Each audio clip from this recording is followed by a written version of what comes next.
See that light gonna come on? I do believe it just did. So with that being said, it is Pull Up a Chair, episode 108. My goodness gracious, time flies. Try to catch it. But it feels great to be back. The lights are on. We got the on-air sign going, and we're ready to get these thoughts flowing. So with that being said, once again, thank you guys, everybody who's going to be watching live, everybody who watches afterwards up until next week's episode as well. This is Pull Up a Chair, episode 108. Happy to always dive head first into the deep end of the simulation and take out my bingo card and see if we can hit a bingo yet in 2025 with all the craziness that's unfolded. Saw Ariana Grande's birthday's today. She's about 2 pounds away from being built like a tadpole mixed with a green bean. So I guess we'll be interesting to see if she continues to lose any weight. I do not attend the Ariana Grande pity party. We keep the love high and the hate low, you know that. But sometimes we turn the hate up a little high on the burner when it comes to Ariana Grande. I saw Jim Jones has been in the news talking crazy, saying one crazy thing after another, but he's not on his yay shit. So I can deal with him saying Nas has done more for anybody in hip-hop, even though that I think that's crazy. And I can't believe Ebro actually followed him up. Or actually, no, he said that Nas, he's done more for hip-hop than Nas. It was Ebro that was in the news saying that Nas was the one doing more for anybody in hip-hop. However, though, I do not got that on the list for today. Also, hope you guys have been doing great. Hope you guys have had a blessed, wonderful week since the last time I got to see y'all virtually for Sleepless Radio, where my boots got boiled again. However, tomorrow night we do got a DJ set for episode 250. I got my set cooked up. Don't want to reveal any surprises yet, but I'm excited to see your guys' request because I will be doing a live reaction as well to what will be unfolding on the SmackDown in Riyadh, Saudi Arabia, which hopefully they all made it safe and soundly. And I'll be doing Sleepless Radio before we go live with the good brother Scotty Toustone, doing Bumps and Bruises. Looking really forward to that. But this is Pull Up a Chair, episode 108. I've been having a blessed, wonderful week, but goodness God, it's been hot. My goodness, you could put an egg on the sidewalk and that bitch going to be scrambled in seconds. I don't know where y'all are located, but right now in Ohio and the land, get out your fans, get out your AC units. Shit, start doing the hand fans. Do whatever you can do. Get an index card to fan yourself up with. Start dipping your head in water fountains. It's been crazy out here in the heat wave, at least like I said in the land. I don't know if it's been crazy hot where y'all are at, but everybody stay cool, stay hydrated. My goodness, try not to pass out in this shit. But besides the heat, just been working on the EP more, keeping that heat going. We released the new So Be It freestyle on Instagram, TikTok, and Reddit and Twitter. Thank you guys for running that up. The freestyle run got to continue. Always love dropping new freestyles. I make sure to at least give y'all 12 a year.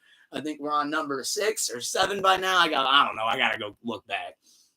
But got to get in some more content viewing, catch up on some of my Patreons, Daria and Tony, aka Sonya Deville. Got to watch more new Rory and Maul. We got a new 6 Feet Under episode that just came out today with Braun Breaker. I've only seen a couple clips of that, though I didn't get to dive into that quite yet. And, of course, my Hey Guys Maven here, Patreon. I love supporting Maven. But besides that, though, I've really just been having a blessed, wonderful week. Got some gaming in, but working on some Gears campaign. Won another Super Bowl in Madden. Hopefully on way to win another one. Fingers crossed, don't count the chickens yet. And just been keeping my eyes peeled on all the new music, seeing what people are saying, seeing what people like, what they don't like, and I do believe that's what we're getting ready to dive into. Good brother Doomer, big cheers, big pros. Thank you for joining in here, my good brother, live from the Motor City. And with that being said, let's just dive right into it then, shall we? My first topic. I know last year I did an individual episode breaking down the 2024 XXL freshman class, but I figured we just incorporate it in on Pull Up a Chair this week and dive straight into the madness, and let's cover the 2025 XXL freshman list, and I'll share my thoughts as well as to where I think the freestyles and the ciphers could go. But let's just give you your 2025 XXL freshman class from start to finish. For those that maybe didn't have seen it, because I know XXL is not as prominent, not as popular in the culture as, say, it was even 9 years ago. Let's just throw that one out there. But before we dive into the ciphers and the freestyles and speculation and all that, let's just look at what we got face value for our XXL 2025 freshman class. We're looking at G-Lo, which I'm not surprised to see him on there. We're looking at Laser Dim 700. Love Laser Dim. We got Ray Vaughn, TDE, RCA's own. Way to go, Ray Vaughn. You had my vote, so I was the one voting for you for a couple of days in there. I'm glad to see you got the shoe-in pick. Shout out Ray Vaughn. We got Samara Sin, which I'm yet to check her catalog out. I'll be honest. I've only heard a couple joints. I heard she did one with Smino. I checked that out. I like that a lot. Shout out Samara Sin. We got Nino Paid. You could say any name. I do not, I'm very unfamiliar with that gentleman. However, though, I am excited to look more into his catalog. I got to check out a couple joints. Then we got Low Shimmy. We got 1900 Rugrat. Never heard of that guy before. YTB Fat. Fuck with him. He's good. He's dope. For past 7 seconds, I can drop an F-bomb, and I spelled it with PH anyways, YouTube, so don't you dare demonetize me. Then we got Baby Chef, Baby Chief Do It. All one word. Gamer tag era, baby. Then we got Ian, which I am familiar going into this with Ian. I did a freestyle over Magic Johnson last year, or maybe 2023. God knows now. But that's the white future to me. I'm not really big on Ian, but we'll break down name by name. And then you got Ian Triplin. Again, I'm doing my best here with these names, y'all. And then the producer that will be in charge of producing the ciphers is Cardo Got Wings. So shout out Cardo. He said, I can't believe Ian made it on there. Really? See, I'm actually not too shocked at Ian making it on the list, considering that is actually one of the names I was at least pretty familiar with. Plus, I know he's got a big TikTok following, which seems to be a very common denominator with a lot of these people on this list. But let's start with the first name, shall we? Let's do this thing in order. Are we upset, not upset that G-Lo is on the XXL freshman list? Did he nepotize his way to being on the XXL freshman list? Because he got fast-tracked. Because Tweaker just came out this year. I know he had like 3 or 4 joints that came out over the past year or two, but Tweaker is what started this whole thing going crazy, and the chips have been all in on G-Lo ever since. As you guys know, based on the DJ sets too, I've played a couple of G-Lo joints. They're fun. I don't disagree with him being on the freshman list. It's just like, wow, you fast-tracked that gentleman. You fast-tracked him quick. He said, I'm more upset with Ian being on there. Well, I mean, we'll do him second then. Let's talk about Ian as we talk about G-Lo. We can kind of scramble the list up a little bit. Ian is the white future. And I said this in our group chat. Shout out the group chat. But nobody really seemed to contest me on that. He's just cosplaying Future. That's all that is. You can listen to the production, the beats, the lyrics, the subject matter. He's never done any of that shit. I don't even know if he's laid his eyes on an actual brick based on the music video that I've seen. He looks like he lives in one of those neighborhoods where every house looks the exact same. I don't even know if he's seen a regular brick, let alone an actual brick of cocaine. I think that would be out of the equation. So, I mean, as somebody that's only heard a couple Ian joints, I get the appeal. He's got the white suburban kids that just want to listen to the beat knock 3 rooms away at the party. That's all he wants to do. But am I mad that he's on there? No, not really. Because, I mean, again, am I going to rush to the new Ian album? No, I'm not going to do that. I'm not even going to rush to a new Ian single. But the thing is, it's borderline blackface when Ian does it. Let Future do Future.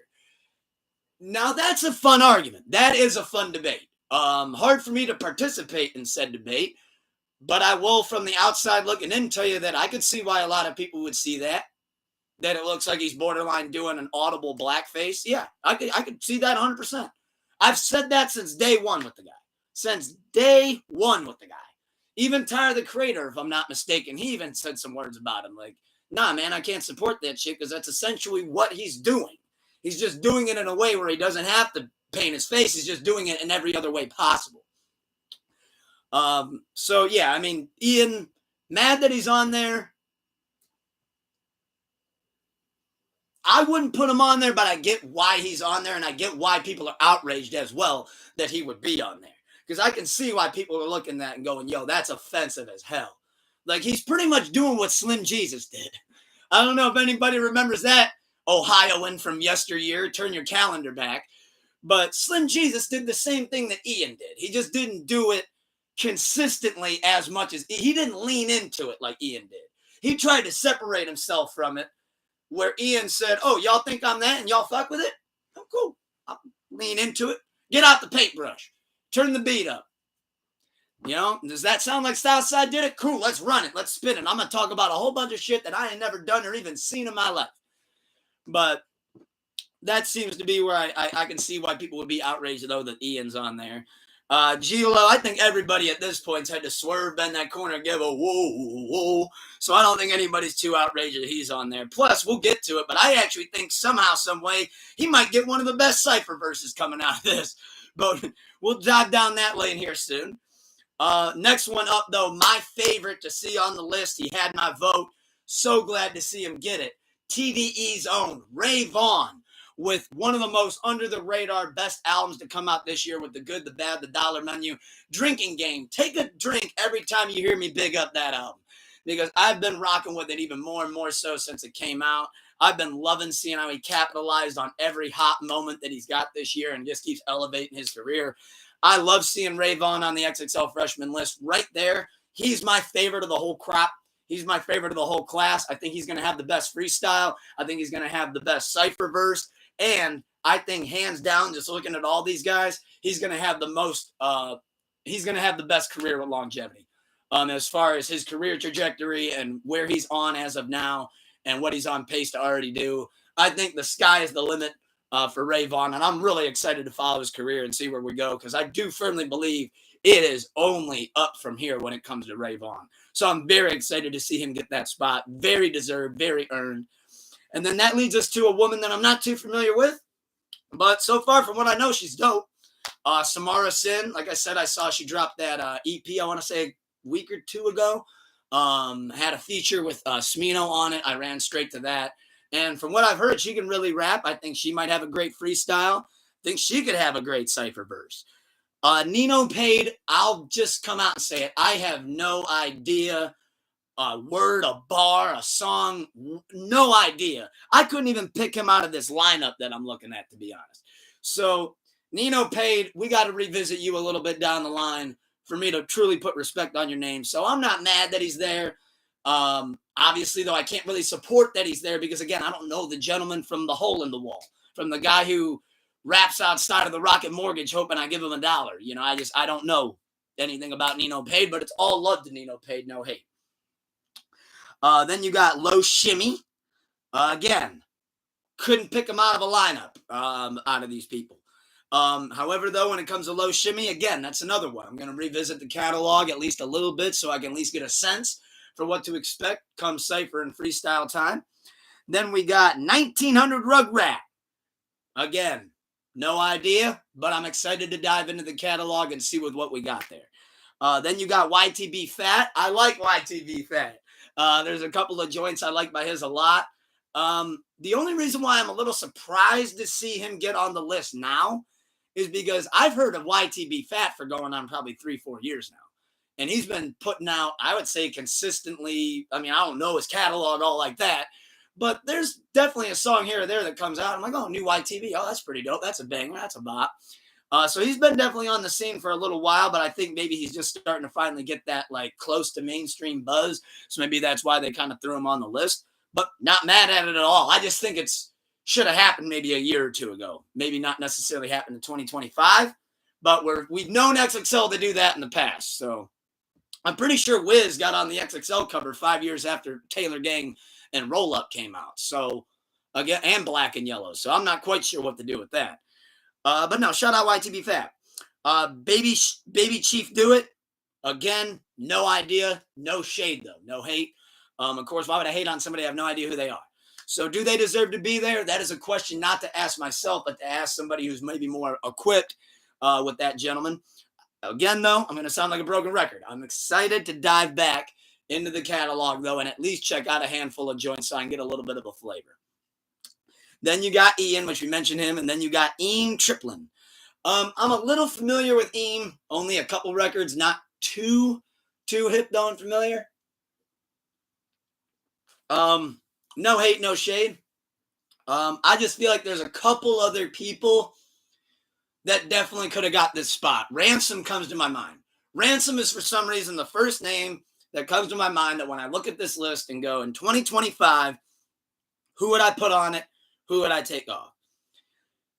Personally, I'd take off Ian. I would take off Ian, and I would throw in Ransom. Laser Dim 700, again, I love Laser Dim. I think he's a very unique artist. Definitely got a unique sound to him. He was also another one I wanted to mention. I really liked Laser Dim's Nardwuar interview too. That's actually how I got hip to Laser Dim, because he was just so down to earth with Nardwuar that you could tell that dude's just a genuine dude and just loves music to his core. So shout out Laser Dim. I do believe he had to be there. If I'm taking anybody out, though, I am taking out Ian and I'm putting in Ransom. I think the fact that Ransom isn't on this list is kind of criminal, considering how insanely well he's been rapping and his output. Just really kind of shocked to see him not get a spot on this list. Another female that's been out for definitely a long time, but I don't believe she's ever graced the XXL cover, Shay Noir. Especially with her just dropping the Color Chocolate too. I think this would have been a great moment to put either her or Love the Genius on the XXL list. But the days of me hoping that XXL gets it right have been retired and buried for about over 10 years now. So that ship has sailed long ago on hoping that they're going to nail it right. He said Ian shouldn't have even been considered, to be honest. I just feel like it makes XXL on the freshman list lose a bit of credibility with him on there. Well, I'm glad that you said that, good brother Doomer, because that leads me right into something that I wanted to talk about regarding the XXL freshman list. I'm going to make a statement. Are the days of expecting and hoping for XXL as a publication and as a brand, with how they always have the freshman list, does it even mean anywhere near as much as it used to? Do the ciphers hold any weight like they used to? And am I stupid for even being excited, hoping to hear good ciphers in 2025? So I asked 3 questions to the chat, to Doomer, and I'm going to answer my own questions all at once. And we're going to have a lot of fun doing it, and I can't wait to see what y'all say afterwards and on the clips as well. But are those days done of expecting XXL to actually hold a lot of credibility as far as who graces the XXL cover? Is that long gone? Because I do firmly believe it is. I couldn't tell you the last time that I heard an actually really good XXL freshman cipher. I couldn't tell you. I really legitimately couldn't. And if I actually try to take a crack at it, I'm going to get hell for this. I think the end of great XXL ciphers was the 2016 cipher with 21 Savage, Lil Uzi, Lil Yachty, and Kodak Black. I think that was the last great cipher we're ever going to get. And I know a lot of people had a lot of things to say that was the cipher that killed him. I don't think it was. I think that was an amazing cipher. And then the next year, R.I.P. Triple X. I love Triple X Tentacion. Always was an incredible fan of that kid. But I'm pretty sure he said a satanic hymn at XXL freshman cipher. He said, cut the beat. And I had to look around and make sure I didn't have Bloody Mary coming out of my mirror. Because I'm pretty sure that is what killed the ciphers. Because ever since then, I couldn't name you a memorable cipher if I tried. Oddly enough, I got Designer going, hop, bop, doom, dum, shop, bop, ooh, bop, bop, bop, bop, ooh. I remember him saying that over and over again more than I remember any cipher burst out of the past, say, 5 years. Not even close. XXL doesn't even have a magazine anymore. That's a good point. So XXL hasn't even been on the same level of credibility in at least 10 years. That's what I was saying about 9. The class that had like Anderson .Paak, Dave East, Designer, 21, blah, blah, blah, all them, Kodak. I thought that was the last great freshman class. The last great one. And I thought the ciphers were great. I can't believe I'm saying it, but those 4 gentlemen had a fun cipher. Kodak Black literally looked right at the producer and said, how the fuck you pick this little sorry-ass beat? That was a moment. And I had a lot of fun with it. I still even go back and watch that one a couple times. But I remember when the XXL freshman really became like a big thing in like 2009, 10. And man, that blog era, you were waiting to see who'd get the cover. You had Kendrick Lamar, Mac Miller, Schoolboy Q, come on, we could do this all day. All those incredible names, Action Bronson, all these incredible artists, Danny Brown. Even Hobson had a great verse, for God's sake. And he dissed half the people that he was standing right next to with his eyes looking all crazy.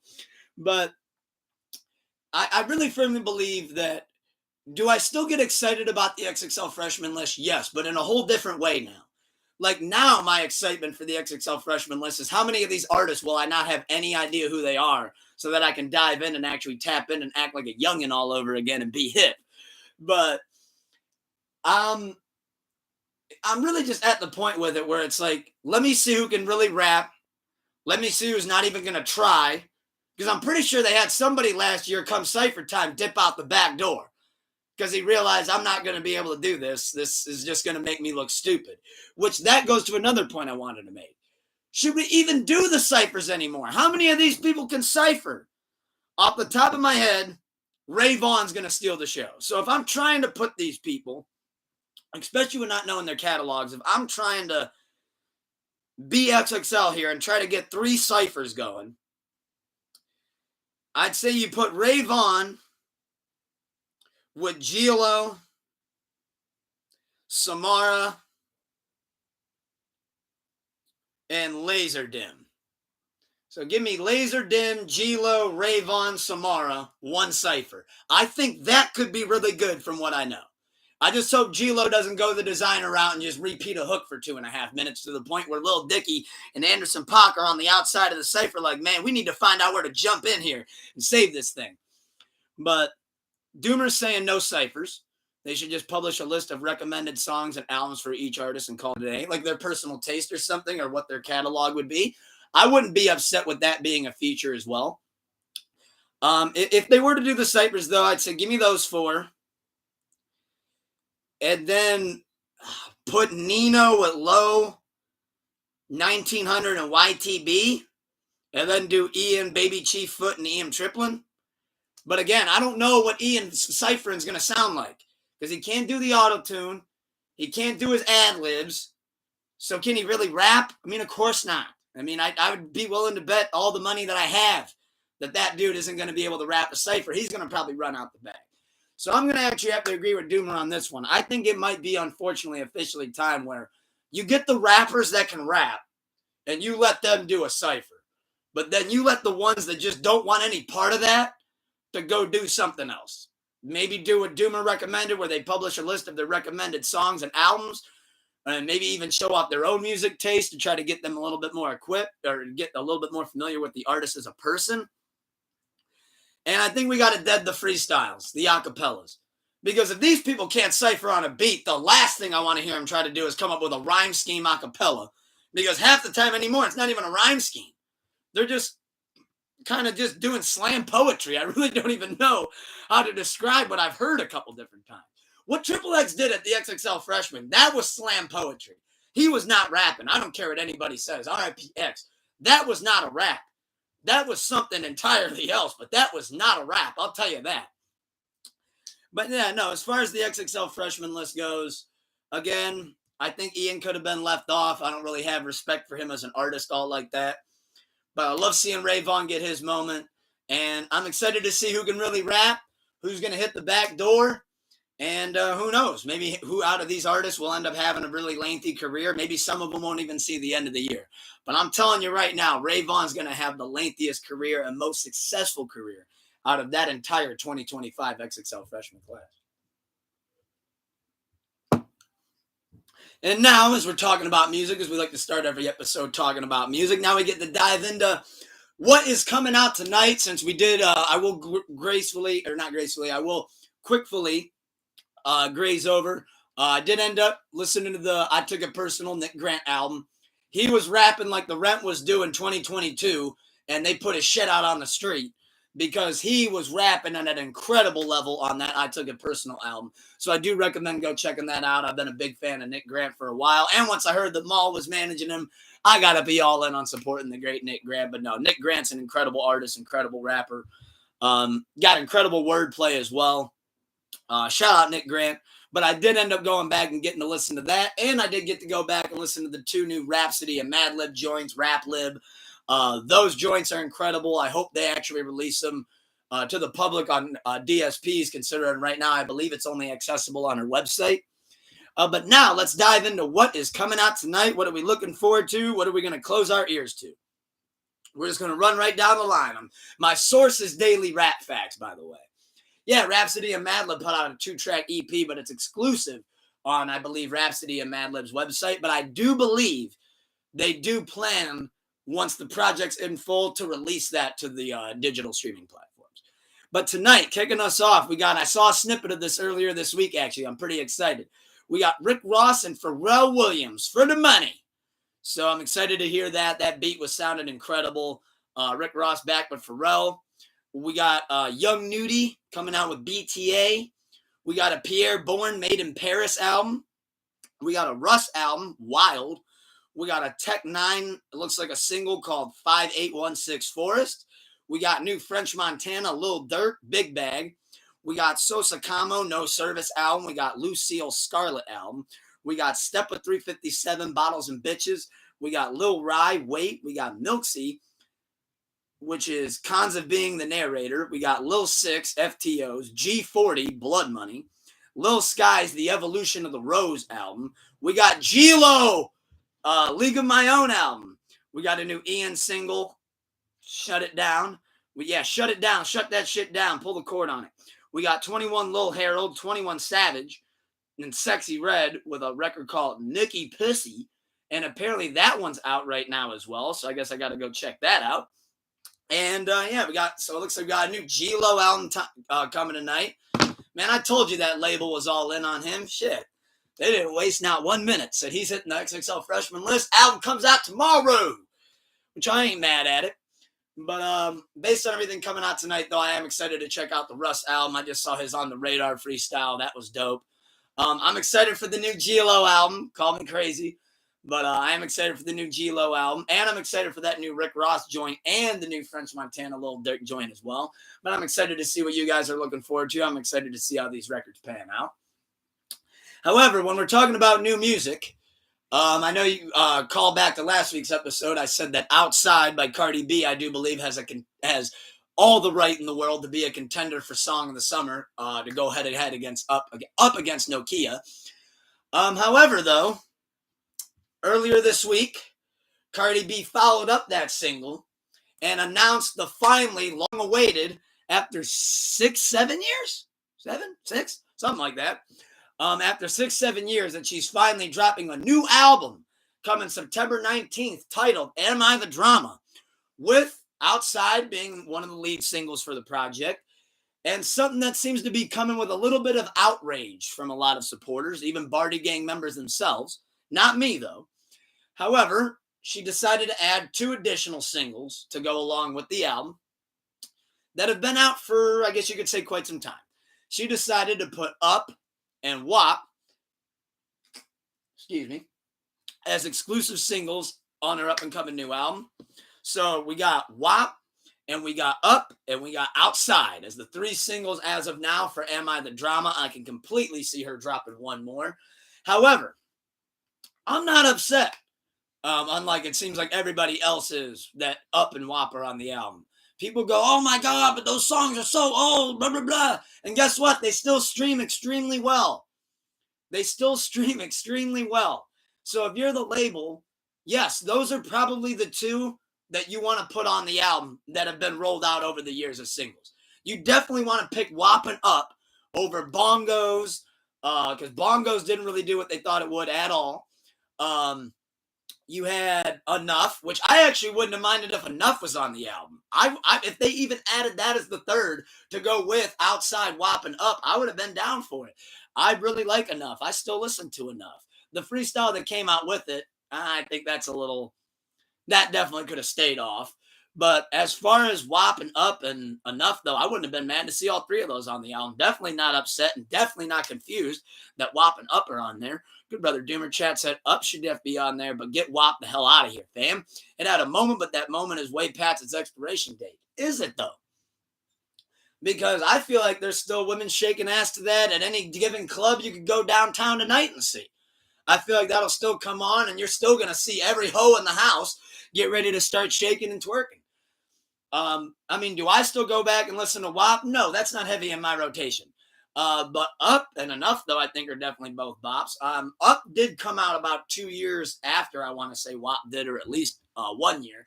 Because I do believe WAP came out during COVID, which I get it. That's a long time ago. But also you're dealing with a 23, 24 track album.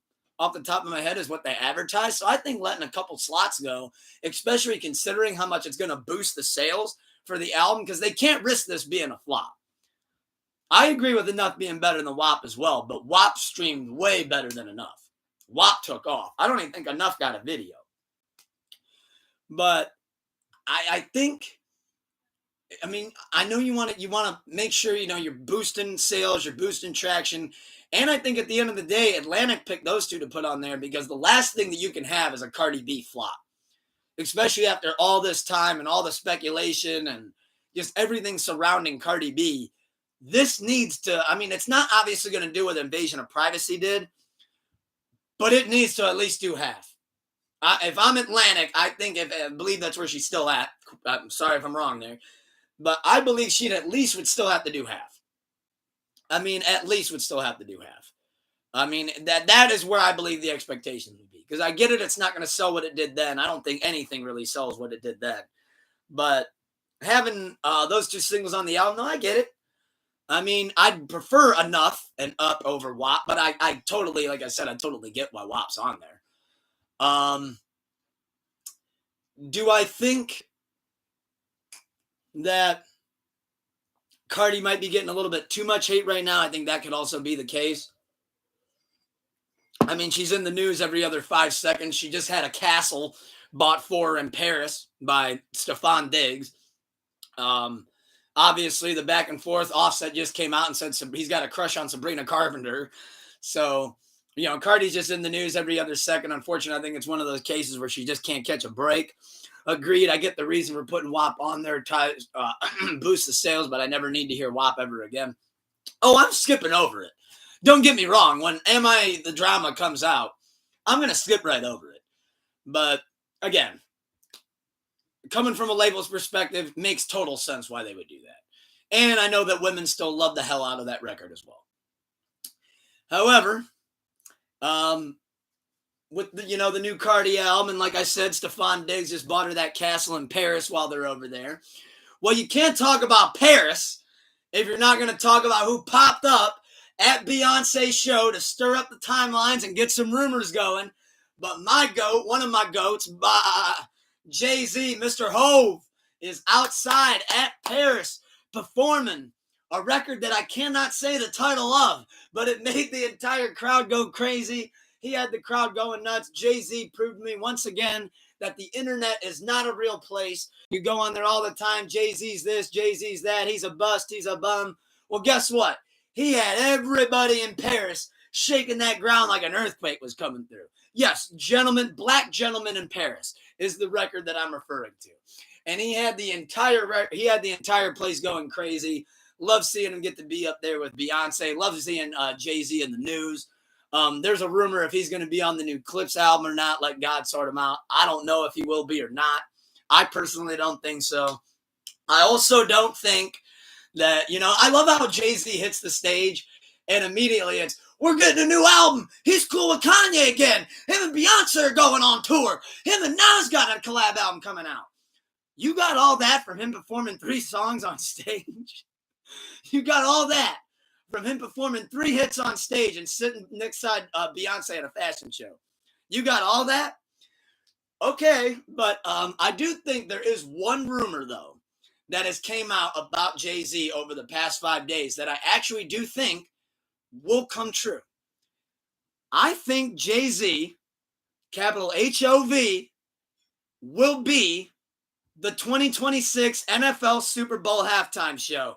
I'm Russell Crowe with my sword. Come for me. No, but, pause. That's a pause. If anybody get Jay to rap again, just push. I bet money Jay has a verse on the Clips album.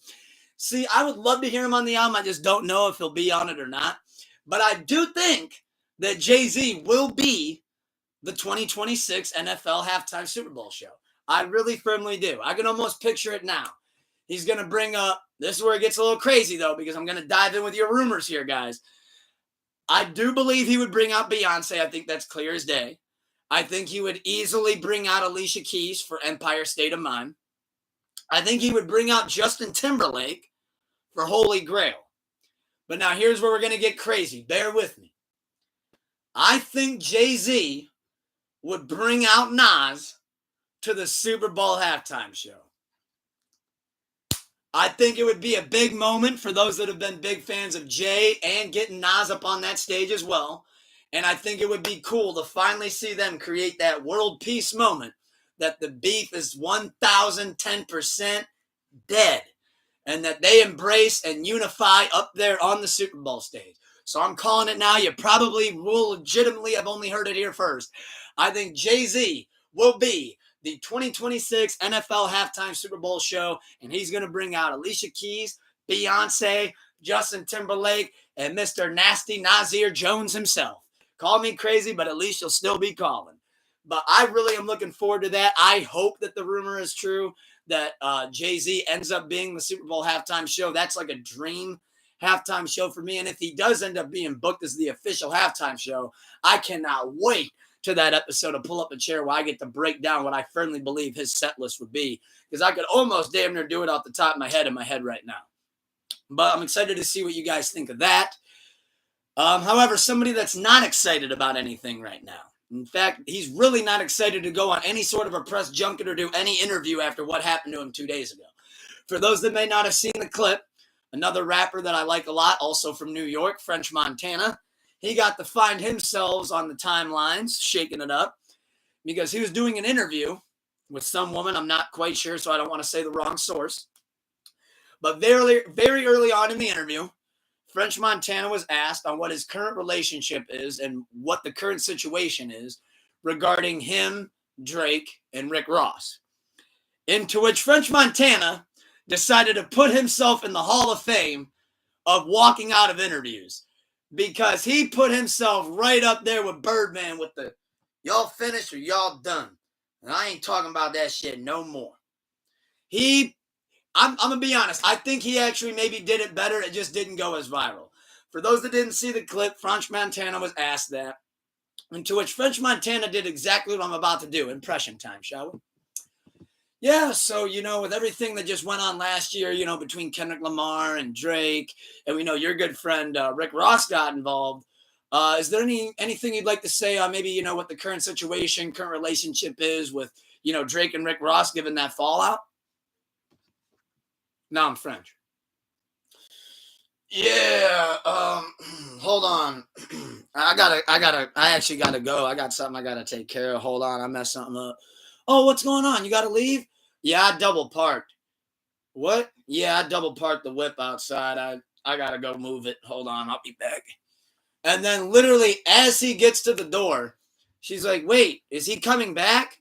And his manager just turns around. I wish I knew the guy's name. Manager just turns around and goes, yeah, nah, fam, he ain't coming back.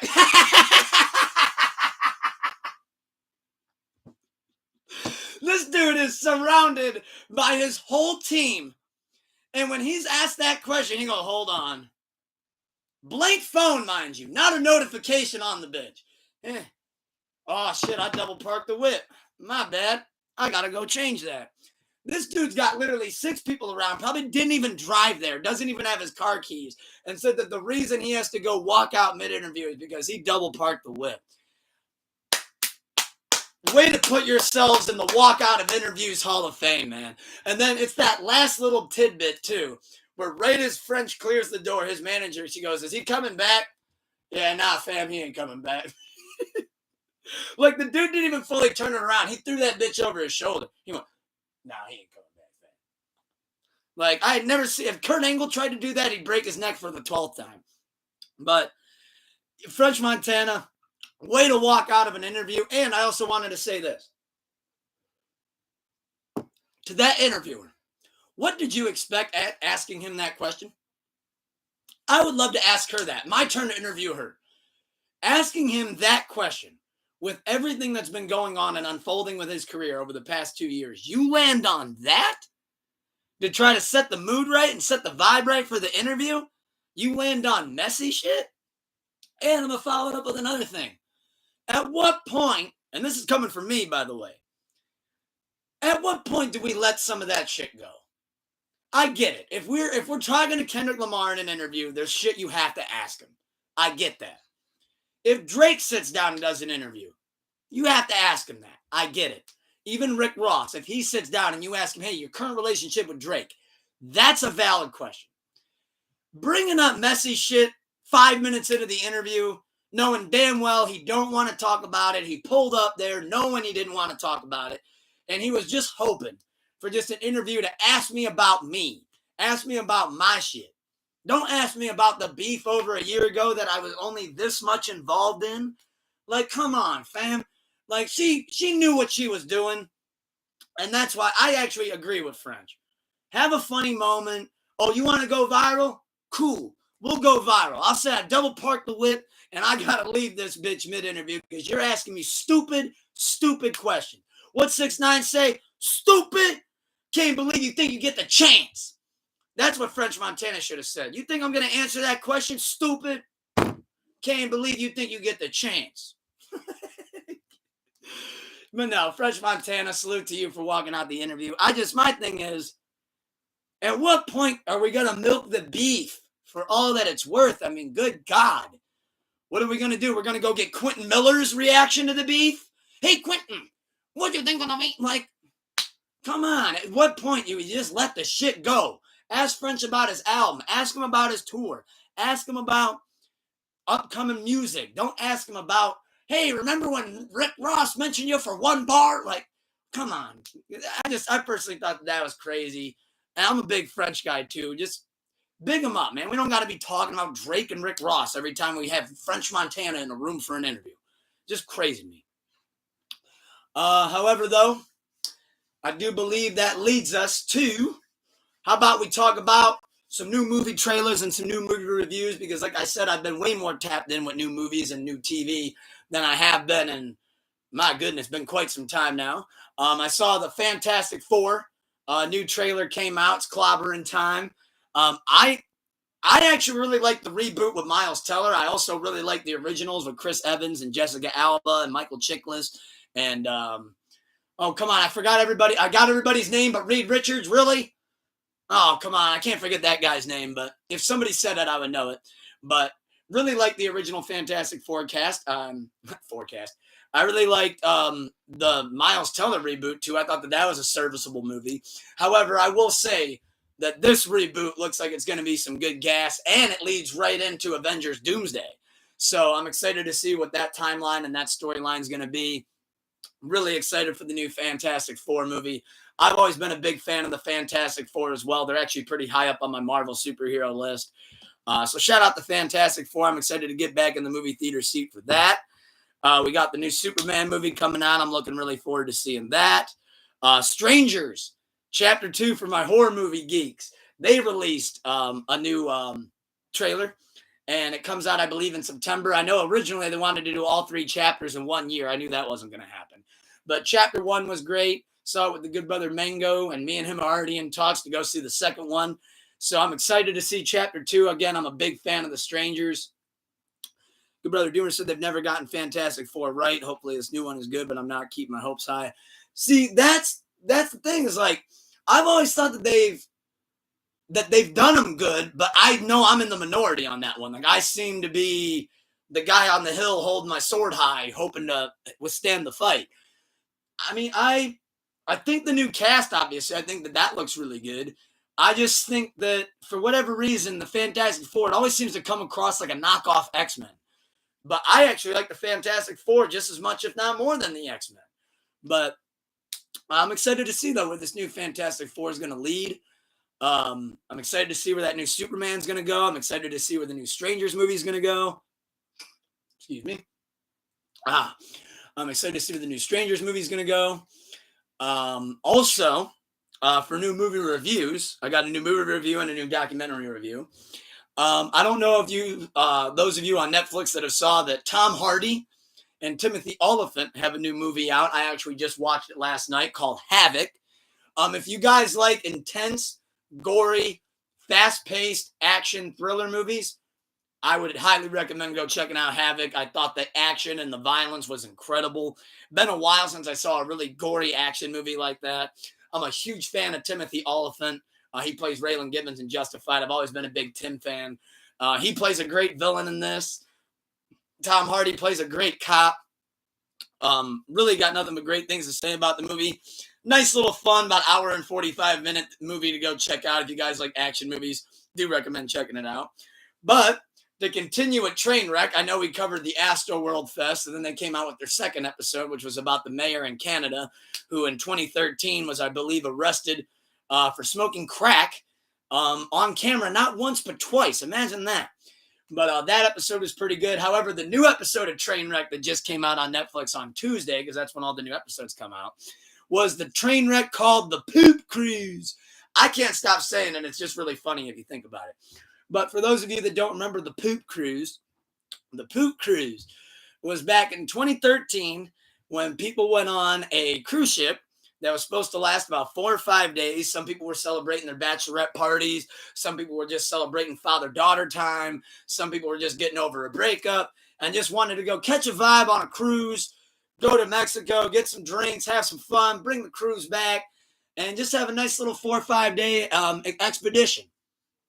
However, what they did not account for is that apparently every safety precaution that was supposed to take place, they just said, no, sir, we're going to grease right over it. We're just going to get this shit up on the water.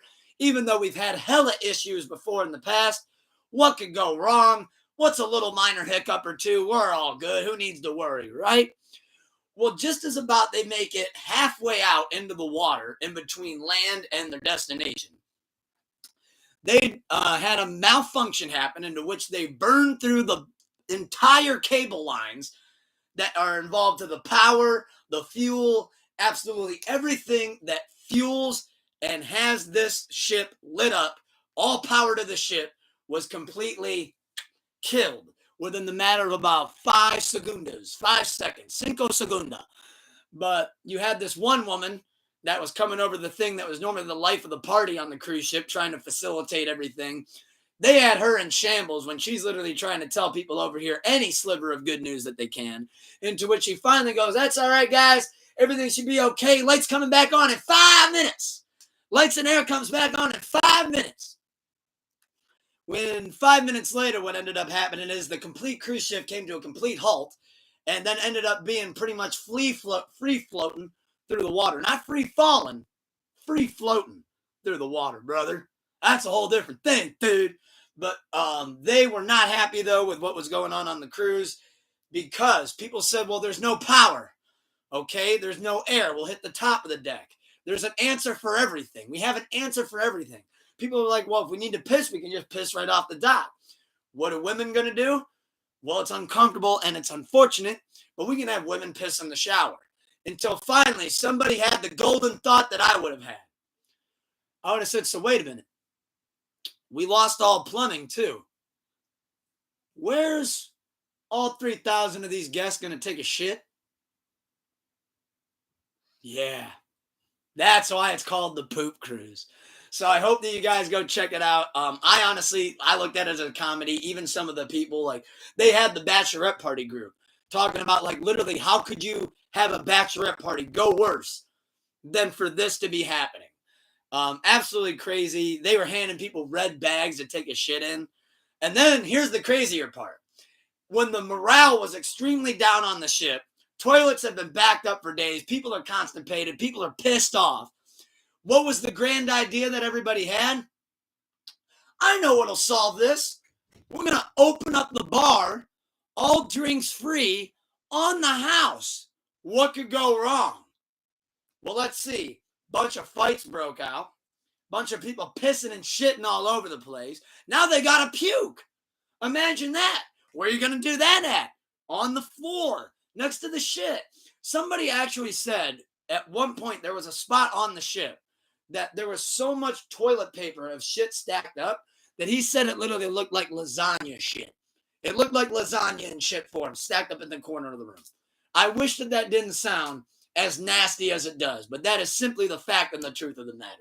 So at the end of the day, those people, heart went out to them. I would have been like, man, we got to figure out something. Get the lifeboats out here. We got pirates. Where's the Somali pirates? I bet they can hijack the shit. Come on. Put me on the little lifeboat with the Somalis. Just get me off of here from shitting and pissing on myself on this fucking cruise ship that now is giving me free drinks, making me piss more, and I can't say no to them because I'm an alcoholic. So it's like, come on, man. But no, that that whole train wreck poop cruise, I'll be honest, I actually had more fun watching that, I think, than maybe even the Astrofest episode. Because they really put the ass in Astro on that poop cruise, let me tell you that. That was a real tragedy, brother. But no, fucking poop cruise is crazy. Who knows? Maybe the Indiana Pacers are going to get on the next poop cruise home, considering that the Oklahoma City Thunder are your 2024-2025 NBA champions, into which they were greeted by a championship-winning parade party that barely looked like the Menor Headlands July 4th parade that I attended growing up. Because that parade did not look like it had a grand attendance in OKC at all. That's why when people came out when OKC won the finals, which, by the way, congrats and respect and salute to the OKC Thunder for winning the finals. Congrats to them. However, there was so many OKC fans on the timeline when they won, like, oh, this is as big of a moment as 2016. This is a bigger moment. No, it's not. It's not a bigger moment than the Cavs winning in 2016. It's not a bigger moment than the shot in the block. It's not a bigger moment than Cleveland. This was for you. It's not a bigger moment than the 2016 parade where you literally had people standing on top of parking garages and trees. I was there. I witnessed it firsthand. That sorry-ass little parade that y'all had in Oklahoma wasn't even a fifth, a tenth, a 15th, a 20th of what we had in Cleveland in 2016. So you can never compare that finals championship victory to our Cleveland victory. You just can't do it. But shout out to Shy. Another reason I think that them winning the finals was a little skosh tainted was you had Halliburton go down in the first quarter. I was all set and ready. I had my beers ready, blunt rolled. I was ready to watch a phenomenal Game 7. And I knew the moment that Halliburton, the Halliban, went down in the 7 minutes into the first, I said, well, there went all hopes of us having a good game. There went all hopes of this being a legendary, iconic Game 7. You went right out the door. The moment that he went down and pounded on the hardwood, I knew that ship had sailed. It was still a good competitive game. I got to admit, with Halliburton not being in the game, TJ McDonald was playing like prime Bird. TJ McDonald at one point in the third was trying to take that bitch over like he was Larry Bird. I had never seen TJ McConnell play at that level in my entire life. At one point, I thought I saw Jason Kidd and Steve Nash had a baby. I mean, oh my goodness. TJ McConnell was doing everything he could to try to get his team to win. Pascal Siakam was trying to be a team leader. It just unfortunately came down to when the Thunder are cooking, your boots are in the pot. Because the Thunder showed that they definitely deserved to be the 2025 NBA champions. And I know people are saying this was the year of the ACL tear, and Jason Tatum went down, and Dame Lillard went down. But you can't factor in, you can butterfly effect with the injuries all day. What if Halliburton doesn't go down in the first? Do the Pacers win? Who knows? I know they said originally the script was for Halliburton to hit a three, and it was going to be 131 to 128. Then they had to change the script when he got hurt. But at the end of the day, though, you can play butterfly effect, what if, all day long. At the end of the day, much congrats. Much salute, applause to SGA and the Thunder.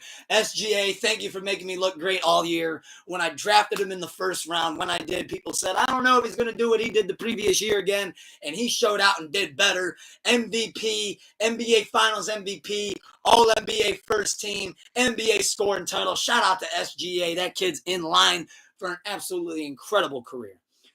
And then that leads us into, as we're getting ready to close out of here, did want to talk a little bit briefly about the NBA draft, only because I saw a stat that was absolutely insane. I saw Dylan Harper sign for $56 million on his rookie contract. $56 million. Meanwhile, his father, Ron Harper, who played an entire career, only made a total earnings of $35 million. So his son, off rip on draft night, made $21 million more dollars than him, and he hadn't even dribbled a ball in a first NBA game yet. If you ask me, that's a little too crazy to be paying somebody on a rookie contract. I mean, again, maybe I'm wrong and maybe I'm just a hater right there. But 56 mil? And you ain't even the first overall? I don't know, fam. I don't know if I'm opening up the checkbook for that. I don't know. I don't know for that. That one's a little bit iffy for me. But I saw that Cooper Flagg, he went, I do believe, early on in the draft. Excited to see where he ends up. I think there's definitely a lot of good rookie prospects. I saw Ace Bailey, one of the two teams he did not want to try out for at the combine was the Utah Jazz. And you know what? I wanted to say shout out the Utah Jazz for saying, you know what? We're going to teach these young kids something. I'm going to draft you here anyways, and we're going to work with you. And Ace Bailey changed his attitude quick. He was over here talking about, yeah, I'm just happy to be on the team, happy to be a part of the organization. I want to just do all I can. Yeah, I bet. Yeah, I bet, because they were probably looking at you like, yeah, we're gonna do something with you. You can't come into the NBA doing what all these stars do, just getting passed around team to team until you end up with a ring on your finger. Can't just do that. Tell you what, to all these NBA players that want to go chase rings, get you one of these. Chase that ring. Chase love instead of getting with every hoe and every slew that you want to at every single nightclub that you ever go in. How about that? Worry about this ring and then worry about the other rings. But which both of them involve loyalty, so you're probably not going to get either of them. Row there, I went there. Sorry, LeBron. See you, fourth wall. But that's a whole different topic for another time, though. But seeing where a lot of those guys ended up in the NBA draft, it will be exciting to see come draft time, kind of how they're shaping up throughout the preseason and throughout tryouts and G League as well, getting to see where some of them maybe land and get to see where they get to work out. But with that being said, thank you to everybody for being tuned to the new episode of Pull Up a Chair. This is episode 108. If you haven't already, follow me on TikTok, Reddit, Instagram, YouTube, Twitter. You name it, I'm there at TUKE. That's a capital T, no space, capital L, LENKKU. You know where to find your ultimate sensei, your host with the most, the creme de la creme, the one that they do, in fact, call him Mr. El Tucker Tente, the ultimate sensei. Hold up. We'll save the rest for Sleepless Radio episode 250 tomorrow. 29 candles up now. Send me this pen EP coming soon. New merch available now as well. Hit the link in the bios. Ace, or so be it. Freestyle available now. All socials as well. Go check that out. New freestyles coming soon. New music coming soon. Sleepless Radio episode 250 tomorrow. Get your requests ready because we're going to be having fun doing a DJ set as we do live reaction to the new episode of SmackDown. And then, of course, we got the great good brother, Scotty Two Stone, joining us for Bumps and Bruises tomorrow. But thank you to good brother Doomer KRS3 for hanging out with me on Pull Up a Chair, and everybody watching live or watching afterwards. If you haven't already, please be so kind and hit that like and hit that subscribe button so you're tuned and locked in all aboard the Sleepless Arc and you don't miss anything. And with that being said, keep the love high, hate low. Wake up with a smile on. Remind yourselves of 3 things you're grateful for. And most importantly, look in that mirror and say, I love you. With that being said, peace. See you soon.